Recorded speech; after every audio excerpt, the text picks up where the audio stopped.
nous pour ce club Frédéric Dabier. Bonjour Frédéric. Bonjour Yann. Ravi de vous retrouver. Ça va bien? Très bien. Ouais, directeur général opinion de l'IFOP.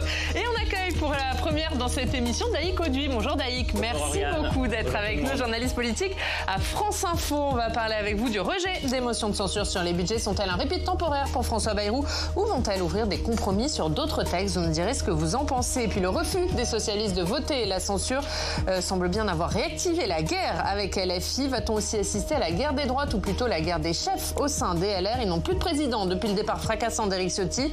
Et pour lui succéder se dessine un match Wauquiez-Retailleau. Samia, vous allez nous raconter le bureau politique des LR. Oui, un bureau où rien n'a été tranché. Voilà, on en parle dans quelques instants. D'abord, on regarde l'actualité dans nos régions.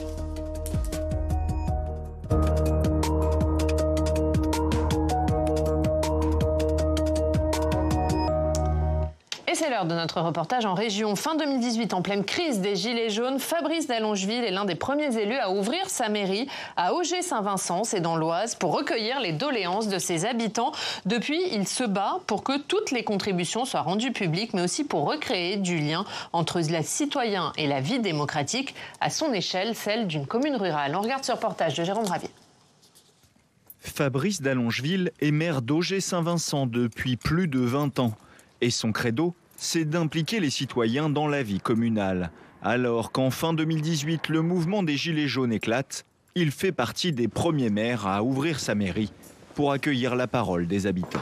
Donc c'est ici, dans la salle du conseil municipal, qu'on a organisé, on a mis à disposition le cahier de doléances d'Auger-Saint-Vincent. Et puis après, on a fait le grand débat, en fait, ici. Les contributions écrites ont depuis quitté la commune, envoyées aux archives départementales. Mais Fabrice d'Allongeville a tenu à conserver des copies. Donc des transports en commun pour se rendre en ville, des aides alimentaires et de chauffage pour les petites retraites, une aide pour les minimums vieillesse. Pour lui, toutes ces propositions ont encore leur sens et il faut s'y replonger. Les cahiers de doléances démontrent que les gens pensent et qu'ils sont capables de décrire leur quotidien et ils ont des propositions. Habitante du village, Irène Vente de Poncel a été la première à contribuer au cahier. La colère m'a pris, c'était spontané. J'ai pas réfléchi, j'ai dit allez comme ça. Ouais. Ne pas oublier le milieu rural qui paie des impôts, qui favorise grandement les métropoles. C'est les impôts qui favorisent. Stop au train de vie indécent de l'Élysée, de sa clique. Priorité à l'éducation, le bien-être des gens, les petites structures, mairies, écoles et villages. Pour Irène, comme pour le maire, c'est une déception que les cahiers n'aient pas été exploités. La proposition de François Bayrou de s'y replonger la laisse dubitative. Oui, mais j'y crois pas. Ils auraient dû le faire depuis longtemps et à chaque fois, tous les ans, ils vont dire on aurait dû le faire, il faut faire et tout. Mais on attend des actes, pas que des paroles. La publication des cahiers de doléances, Fabrice d'Allongeville en a fait un combat. Mais plus largement, il veut que les citoyens soient impliqués dans la vie de la cité. Ici, il a créé un café citoyen, un lieu d'échange où chacun peut se retrouver. Non, le café, il est ouvert tous les jours, tous les après-midi. Et du lundi jusqu'au samedi. Et au beau jour, peut-être le dimanche aussi. Les habitants y viennent pour discuter de tout ou pour des événements culturels, une manière de recréer du lien. J'apprécie énormément ce qui se fait ici à ce café citoyen, de réunir les gens, de leur permettre de se parler et de parler de choses qui nous concernent tous de près.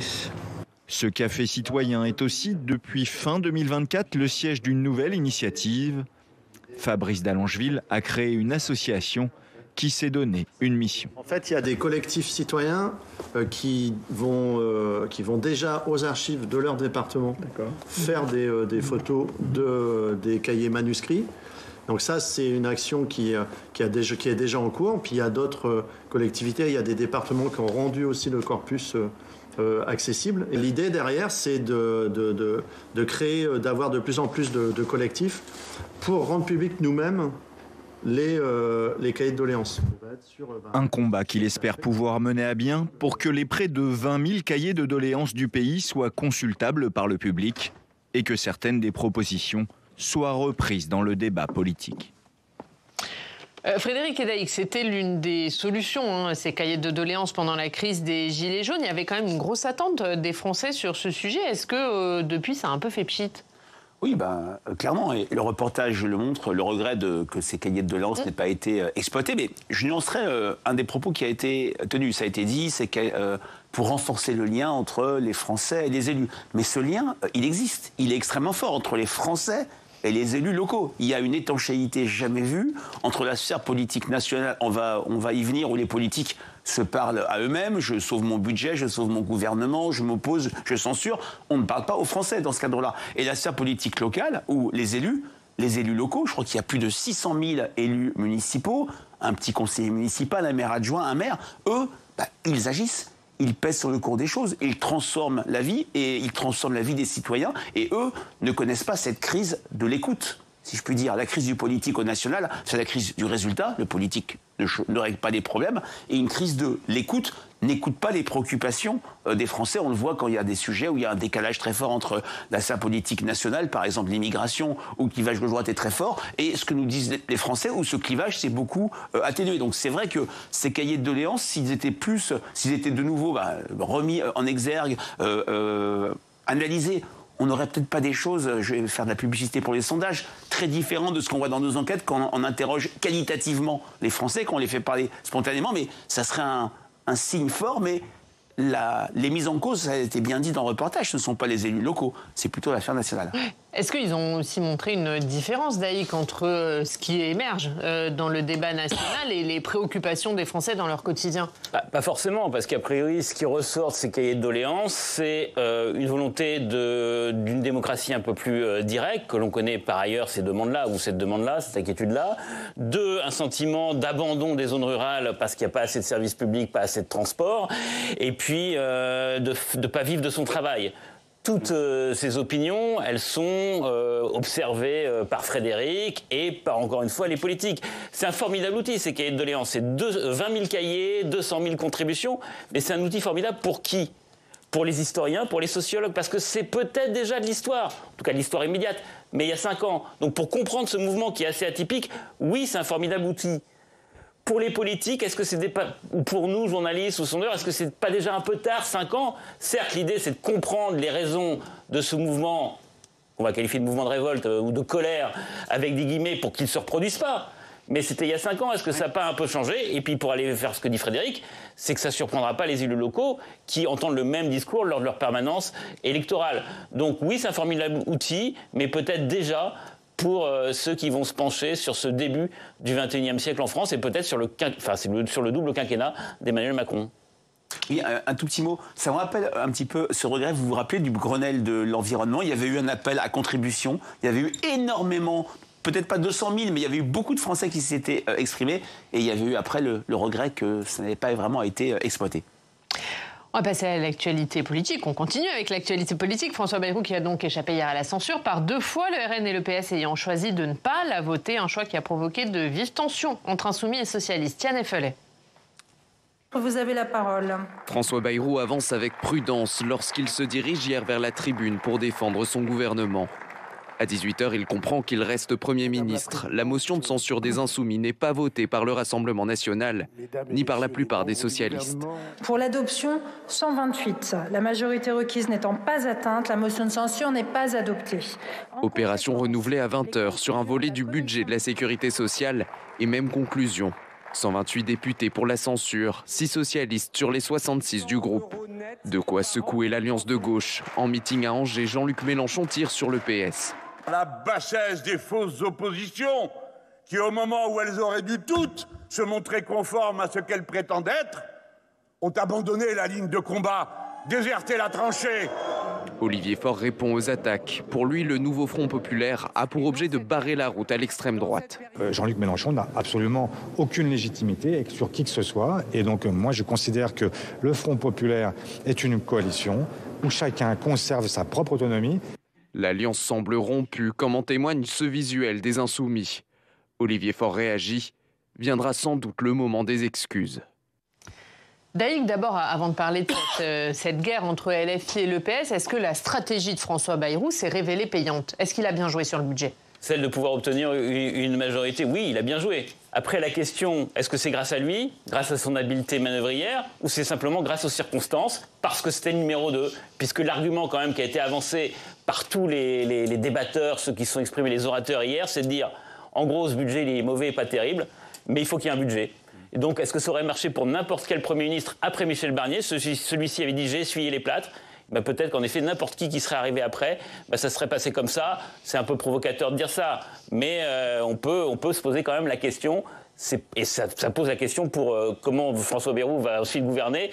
Voilà, il a peut-être juste le fait d'être le numéro 2. Oui, je partage complètement ce qui a été dit. Hein. Le slogan de campagne de Giscard d'Estaing en 81, c'est « Il faut un président à la France ». Et dans nos enquêtes qualitatives, les Français disaient « Il faut un budget pour le pays ». Même s'il va être peut-être mauvais, ça va être un budget de régression, un budget de baisse des dépenses publiques. Donc il y avait vraiment cette attente de stabilité. On sait que sur le terrain, les députés RN, certains députés socialistes s'étaient fait un peu chahuter sur le mode cette incertitude, cette crise parlementaire, cette crise de régime devient absolument intenable. Il y a eu la pression des dirigeants d'entreprise, il y a eu la pression, on les a vus tout à l'heure, des élus locaux avec le pays qui semblait à l'arrêt. C'est vrai aussi que François Bayrou a peut-être été, pardon de cette expression, moins raide que Michel Barnier, et il a réussi, et d'ailleurs les Français lui reconnaissent, hein, dans l'enquête IFOP JDD d'il y a une dizaine de jours, la grille de lecture qui caractérise François Bayrou, c'est l'inaction, ce que je vous disais, il ne se passe rien, il n'y a pas de mesures concrètes vers les Français, mais il y a aussi une habileté, une capacité au dialogue, au compromis, et c'est vrai que de ce point de vue-là,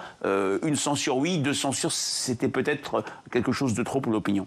Et ce qu'on peut créditer quand même François Bayrou, c'est dans le choix de son gouvernement d'avoir quand même des poids lourds de la politique, des gens qui connaissent le Parlement, qui ont pu négocier, c'est le cas d'Éric Lombard, hein, parce que c'est quand même surtout lui qui a négocié le budget, notamment avec les socialistes. Et ça, c'est quand même à mettre au crédit de François Bayrou, ce choix politique-là de s'entourer de gens qui puissent être aussi des paratonnerres et qui ne soient pas seuls face à l'opinion et face aux oppositions. Est-ce que du coup ça ouvre la voie à une nouvelle méthode politique, plus basée sur le compromis, ou est-ce que c'est temporaire parce que c'est le budget et qu'il faut un budget ? Alors moi j'ai tendance à dire c'est temporaire, surtout qu'on a entendu les discours. Alors certes, les socialistes dramatisent peut-être ou surjouent le côté, on a pu entendre par exemple Boris Vallaud sur l'antenne de France Info dire que c'était une grande douleur de ne pas voter cette motion de censure, avec les accents qu'il y avait un peu en 2002. Rappelez-vous, quand les gens de gauche disaient qu'on va voter pour Jacques Chirac contre Jean-Marie Le Pen en se bouchant le nez.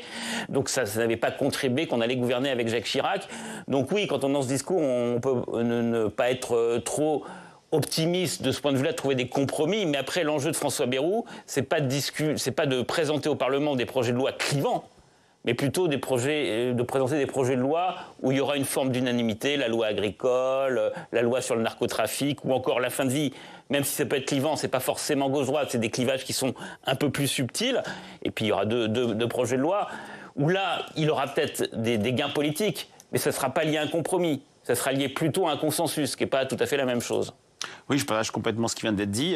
Ça n'augure pas d'un long fleuve tranquille, hein, pour François Bayrou. Hein. Quand on interroge les Français, ils ont très largement intériorisé qu'un risque de dissolution est tout à fait envisageable. Et quand on entend et Marine Le Pen et Jordan Bardella, qui ont une des clés de ce qui se passe au Parlement, dire qu'il y aura sûrement des législatives à la rentrée de septembre, pour les Français, on n'est pas sorti de cette crise. Et puis tout nous ramène, pardon de le dire une nouvelle fois, au résultat du 7 juillet. 3 blocs parlementaires à peu près équivalents à 30-40 sièges près, ce qui fait qu'on reste toujours, François Bayrou reste toujours sous la menace de 2 blocs qui voteraient la censure contre lui. En tout cas, je pense que c'est une première étape franchie. Ça va, si je puis dire, peut-être non pas désinquiéter le pays, parce que ce qui se passe quand même, et ce qui est vraiment du jamais vu dans la période récente, c'est une posture d'exit, d'indifférence des Français vis-à-vis d'une sphère politique nationale, d'une classe parlementaire qui ne lui parle pas. Mais peut-être, oui, vous parliez de sujets qui intéressent les Français. Je pense à la fin de vie, toute une série de sujets où vraiment le politique au national va avoir la possibilité de montrer qu'il transforme le quotidien des Français. Alors, l'un des effets de cette non-censure, c'est d'avoir réactivé cette guerre au sein du nouveau Front populaire. On a vu les vives tensions entre la France insoumise et le Parti socialiste. Le NFP a définitivement éclaté ? Alors, est-ce que le NFP n'était pas déjà mort avant ? On le rappelle, avant tout, le NFP, c'est une alliance électorale. qui a eu lieu donc aux législatives de 2022 sous le nom de NUP et législatives 2024 sous le nom de NFP. Mais après, il n'existe pas dans la vie parlementaire. Il n'y a pas d'intergroupe entre les 4 partis de gauche, qui certes se parlent quand même pour veulent évaluer leur position sur chaque sujet. Mais il n'y a pas une structure institutionnelle. Donc on le fait vivre comme ça dans les médias, mais formellement, il n'existe pas. Et comme il n'y a pas d'élection à venir, si ce n'est municipale, où il y aura des alliances multiples, donc le NFP, il est mort dans l'opinion. Mais après, c'est qui décide de la mort du NFP? Parce que, par exemple, on a entendu Olivier Faure qui dit Jean-Luc Mélenchon n'est pas légitime pour dire la fin du NFP.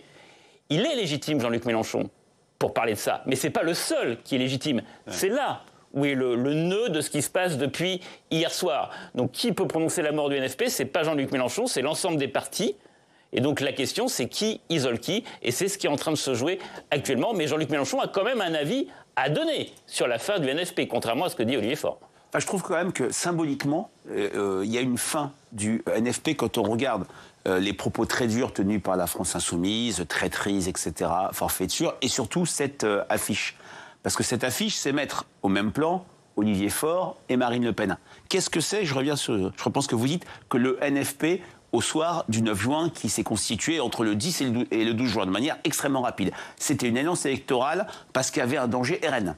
Il y avait le sentiment qu'après la victoire très nette de Jordan Bardella aux élections européennes, des enquêtes d'opinion, une dynamique électorale qui montrait que le RN pourrait avoir au moins une majorité relative, c'était une alliance pour aller contre le RN. Là, l'affiche, qui est une affiche, dites-moi si je me trompe, estampillée France Insoumise, est-ce que c'est le national? Est-ce que c'est une structure locale? Mais on sait très bien que l'autonomie des structures locales par rapport à la partie nationale est extrêmement faible. Hein, ça se décide là-haut, peut-être avec 3-4 personnes. C'était quand même battre le RN. Et là, on voit que le PS est assimilé au RN. Je pense aussi que la défaite très nette, les défaites électorales très nettes de la France Insoumise en Isère, à Villeneuve-Saint-Georges, fait que beaucoup de socialistes se disent la France Insoumise est peut-être un tigre de papier électoral. Nous n'avons rien à lui envier. Nous étions devant la France Insoumise au moment des élections européennes. Et tout ça fait que l'autonomisation du PS devient de plus en plus forte.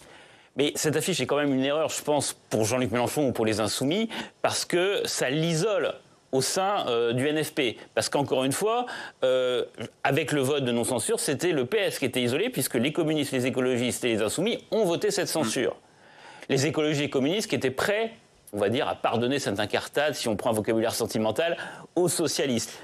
Mais là, Jean-Luc Mélenchon, les Insoumis en faisant cette affiche qui est vertement critiquée, évidemment par Olivier Faure qui demande des excuses, mais également par les partenaires, les écologistes. Clémentine Autain a fait un tweet aussi pour condamner cette affiche en disant qu'elle n'avait aucun sens, que c'était de la confusion, un amalgame qui était détestable.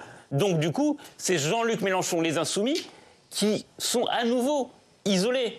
Alors que là, il avait l'occasion de cornériser le PS s'il n'avait pas été de pousser la pression comme ça à son maximum.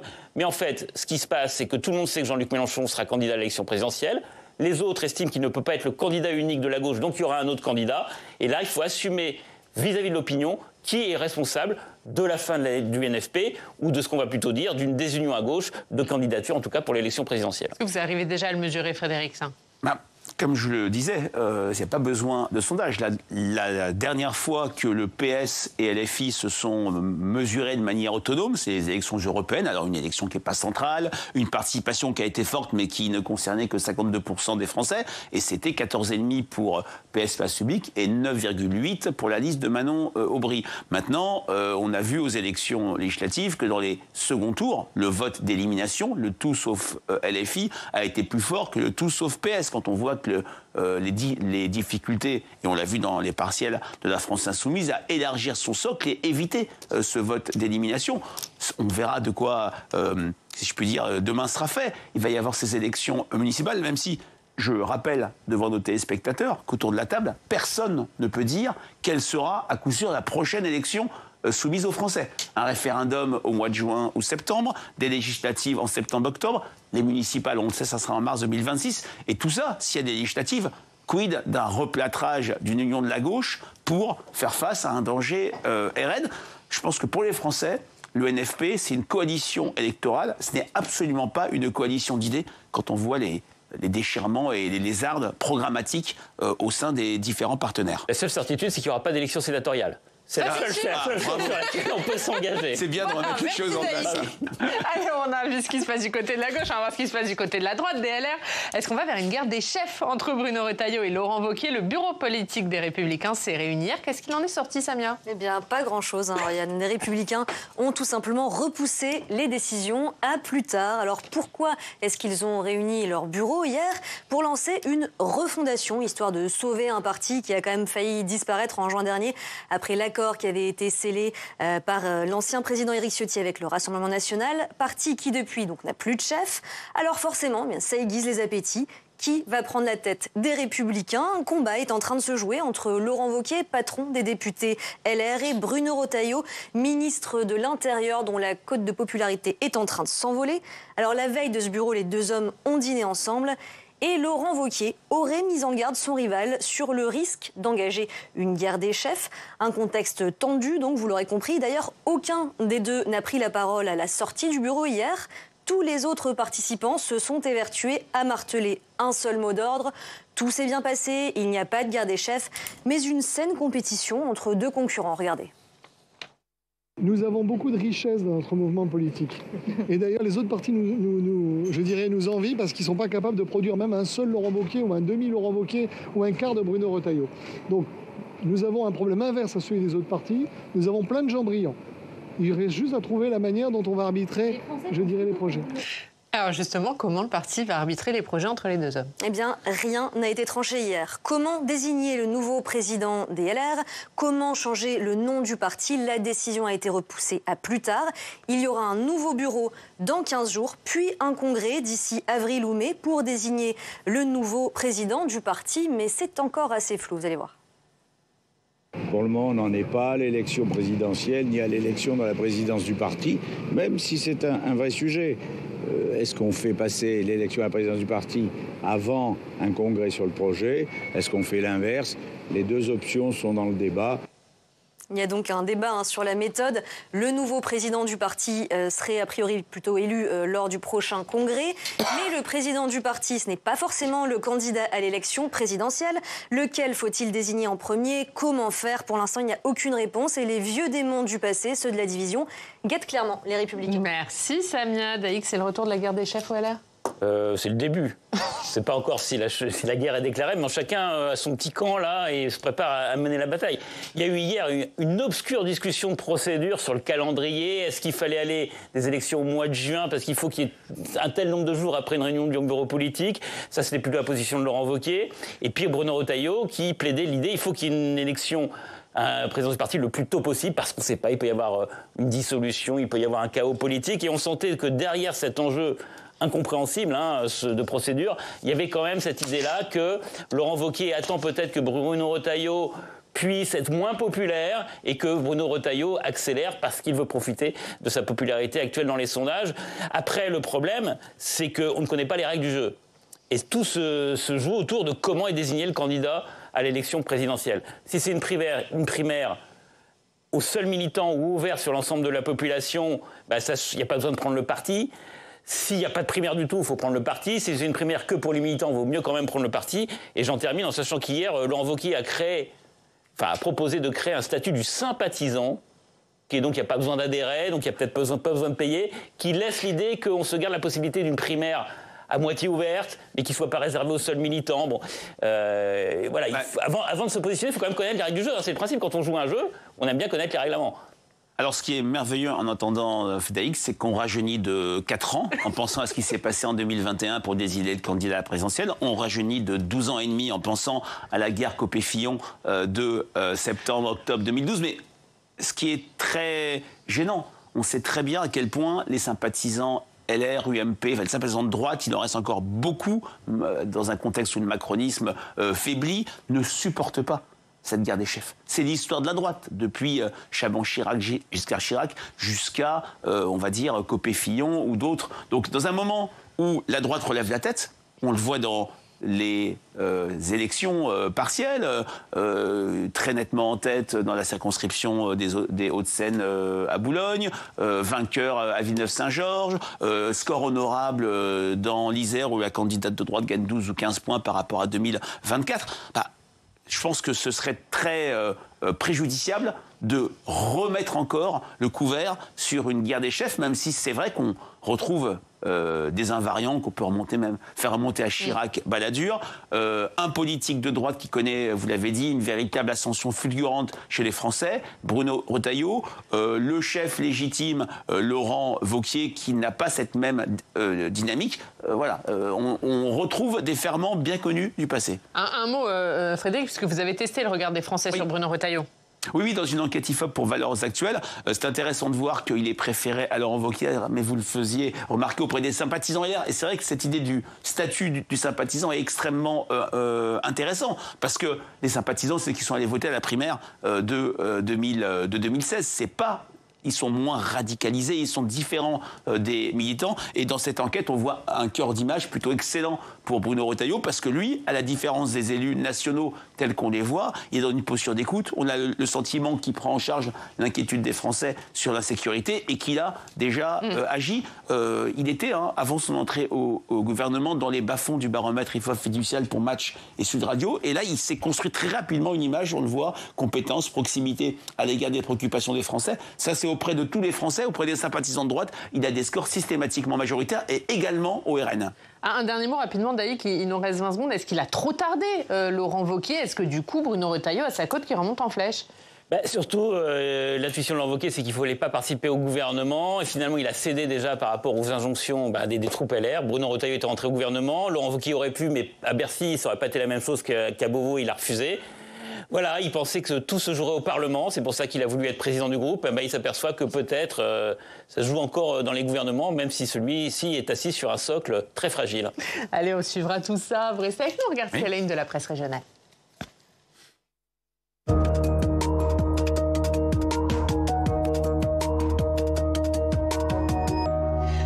Et Samia, à la une de la presse régionale, l'inquiétude après les propos de Donald Trump sur la bande de Gaza. Oui, Donald Trump déclare la guerre au monde. Titre La Marseillaise, il sème la consternation, rapporte les dernières nouvelles d'Alsace. Les deux quotidiens reviennent évidemment sur la proposition du président américain, placer la bande de Gaza sous contrôle américain, la vider de ses habitants pour en faire la Côte d'Azur du Moyen-Orient. Une idée largement condamnée à travers le monde. Dans l'actualité locale, à Dijon, c'est le quartier libre des Lentillères qui fait la une du bien public. Oui, est-ce que c'est le dernier refuge pour les sans-abri à Dijon? La semaine dernière, le quartier libre des Lentillères a été touché par un incendie. Depuis, la mairie pointe du doigt les conditions de vie jugées précaires sur ce site occupé illégalement. Mais les habitants, eux, défendent leur lieu de vie, comme Agali qui témoigne dans les colonnes du bien public. Sans les Lentillères, ils vivraient à la rue. Un rassemblement de soutien est prévu samedi. Dans l'Est, on fête les 20 ans des radars fixes. 20 ans que ça flash entre nous. S'amuse l'Est républicain. Les radars lorrains flashent leur 20e bougie. Renchérit le républicain lorrain avec 297 radars fixes. Le Grand Est est la 6e région la plus surveillée de France. Le pays compte plus de 3200 radars qui rapportent quand même 965 millions d'euros par an à l'État. Évidemment, on termine par la Voix du Nord. C'est votre quotidien, Samia. Les vacances d'hiver commencent demain pour la zone B. La Voix du Nord s'interroge. Oui, et si on bougeait les zones de vacances scolaires, vous le savez, il en existe 3, A, B et C. Et chaque année, il y a une zone qui se retrouve avec seulement 5 semaines d'école entre les vacances de Noël et celles d'hiver, mais 11 semaines entre les vacances de Pâques et les grandes vacances d'été. C'est trop, jugent les professeurs et les parents aussi. Une maman témoigne dans La Voix du Nord. Quand je vois comment, au bout de 7 semaines, ma fille est crevée et sur les dents, fin juin, je ne garantis pas de pouvoir la tenir. Les professeurs sont prévenus. Une commission d'experts propose de passer à 2 zones seulement. Merci Samia, merci beaucoup Samia. Un petit mot pour vous puisque c'est votre dernière, vous allez nous quitter, vous allez quitter Public Sénat. Après ces belles années, vous allez beaucoup nous manquer, surtout le matin. Vous aussi, Ariane, et toutes les équipes de Public Sénat. Merci d'avoir été avec nous. Frédéric Daïk, vous revenez Oui, si vous voulez bien, oui. Avec plaisir, merci à tous les deux. Merci à tous de nous avoir suivis à 18h. Vous avez rendez-vous avec Sens Public. Très bonne journée, à demain.